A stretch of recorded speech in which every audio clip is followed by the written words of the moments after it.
Sir, আমার প্রশ্নটা হলো, বর্তমান প্রেক্ষাপটে বলা যায় আমরা খুব খারাপ সময় পার করছি।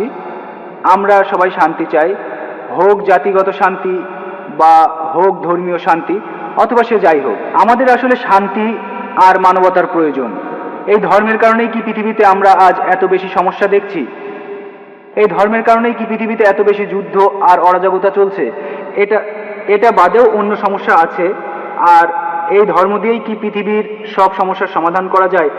আর ধর্ম দিয়েই কি ইথিওপিয়া দুর্ভিক্ষের সমাধান করা যায়?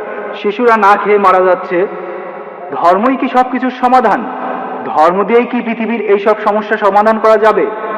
এই ধর্ম দিয়েই কি আমাদের সব সমস্যাগুলোর সমাধান করা যাবে? আমার মনে হয় অন্য কোনো সমাধান আছে। ভাই, খুব সুন্দর প্রশ্ন করেছেন। পৃথিবীতে এখন অনেক সমস্যা, ধর্মই কি এসবের সমাধান দেবে? ইথিওপিয়াতে অনেক মানুষ মারা যাচ্ছে, ধর্ম কি এটা সমাধান? ভাই, সত্যের ধর্মটাই এখানে সমাধান।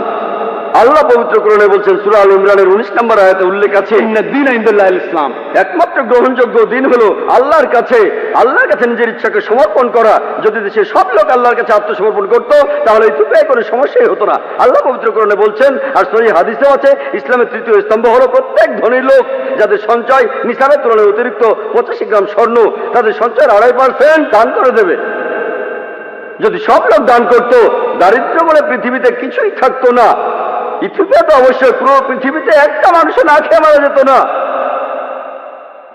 আপনি কি জানেন, পৃথিবীর সবচেয়ে 3 জন ধনী লোক, সবচেয়ে ধনী 3 জন, তাদের সম্পদের পরিমাণ 48টা গরিব দেশের জাতীয় আয়ের সমান। সবচেয়ে ধনী 3 জন, যদি এই 3 জন যাকাত দেয়, মানুষের অনেক সমস্যার সমাধান হয়ে যাবে।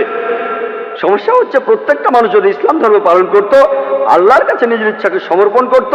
আপনি একটা সমস্যার কথা বললেন, যে সমস্যার কথাই বলেন না কেন, আলহামদুলিল্লাহ পবিত্র কোরআনে সেই সমস্যার সমাধান দেওয়া আছে। সত্যের ধর্ম পালন করুন, সত্যিকারের শান্তি পাবেন।